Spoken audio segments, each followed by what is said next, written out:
ایک چھوٹے سے گاؤں میں جو گھومتی ہوئی پہاڑیوں اور سرسبز میدانوں سے گھرا ہوا تھا، دو لڑکیاں رہتی تھیں اور روز وہ بہترین دوست تھیں، حالانکہ وہ ایک دوسرے سے بہت مختلف تھیں۔ لل، جس کی آنکھیں نیلی اور بال سنہری تھے، اپنی گھر کے پیچھے والے جنگل کو تلاش کرنے کی شوقین تھی۔ روز، جس کے بال نرم بھورے اور مسکراہٹ مدھم تھی، گھر پر رہنا پسند کرتی تھی جہاں وہ اپنی ماں کے خوبصورت پھولوں کے باغ میں وقت گزارتی۔ ایک دھوپ بھری دوپہر جب ہوا درختوں میں رقص کر رہی تھی، لل جوش و خروش میں روز کے گھر پہنچی، اس کے جوتے راہ میں گرد الفاڑتی ہوئے۔ روز، اس نے دروازہ کھٹکھٹایا، میرے ساتھ آؤ، میں نے جنگل میں کچھ حیرت انگیز پایا ہے۔ روز نے دروازہ کھولا، اس کے ہاتھ اب بھی مٹی سے سنے ہوئے تھے کیونکہ وہ اپنی ماں کے پھولوں کی دیکھ بھال کر رہی تھی۔ اس نے ہنستے ہوئے سر الفاٹے الف کیا پایا ہے؟ یہ ایک خفیہ باغ ہے، لل نے آنکھوں میں چمک کے ساتھ کہا، یہ بڑا بلوط کا درخت کے پیچھے چھپا ہوا ہے، آؤ دیکھو۔ روز کچھ دیر کے لیے جھجکی، اپنے پھولوں اور کتاب کے درمیان سوچتے ہوئے، پھر اس نے سوچا کہ وہ ہمیشہ لل کے ساتھ اپنے تمام خواب اور مہمات بانٹتی آئی ہے۔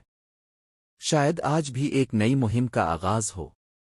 ٹھیک ہے، میں تمہارے ساتھ چلوں گی، روز نے کہا اور اپنے باغبانی کے دستانے آتار کر لل کے پیچھے چل پڑی۔ دونوں لڑکیاں میدانوں سے گزرتے ہوئے جنگل کی طرف گئیں، جہاں درخت بلند اور گھنے تھے اور زمین پر ٹھنڈے سائے بنے ہوئے تھے۔ تھوڑی دیر کی چلائی کے بعد وہ اس بلوط کے درخت کے نیچے پہنچ گئیں جس کا ذکر لل نے کیا تھا۔ اس کے نیچے ایک چھوٹا سا راستہ تھا جو ایک خوبصورت باغ کی طرف لے جاتا تھا جو انہوں نے کبھی نہ دیکھا تھا۔ ہر رنگ کے روشن پھول بے ہنگم انداز میں کھلے ہوئے تھے اور ایک چھوٹا سا نالا بہ رہا تھا جس کی نرم آواز ہوا کے ساتھ مل رہی تھی۔ یہ ہے وہ، لل نے سرگوشی کی، اس کی آنکھیں حیرت سے پھیل گئیں۔ روز نے ارد گرد دیکھا اور اس کا دل خوشی سے بھر آیا۔ یہ بہت خوبصورت ہے، لیکن کیا یہ تھوڑا بے ترتیب نہیں لگتا؟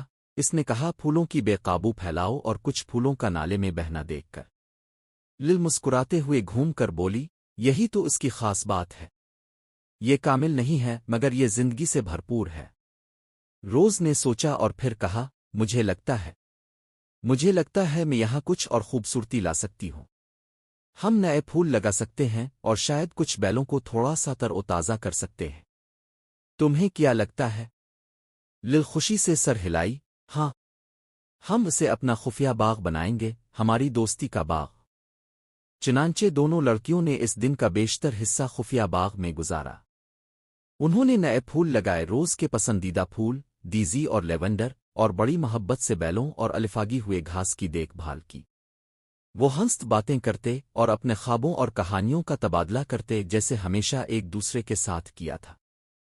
جب سورج غروب ہونے لگا اور آسمان کو گلابی اور سنہری رنگوں میں رنگا، روز نے اپنے کام کو فخر کے ساتھ دیکھا۔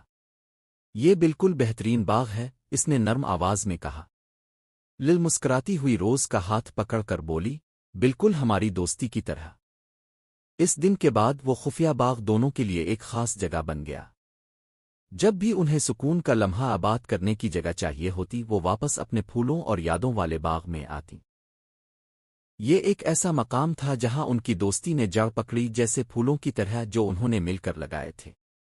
اور یوں جنگل کے دل میں ایک خفیہ باغ تھا جو نہ صرف پھولوں سے بھرا تھا بلکہ محبت، ہنسی اور ایسی دوستی سے بھی بھرا تھا جو ہمیشہ کے لیے پروان چڑھتی رہی۔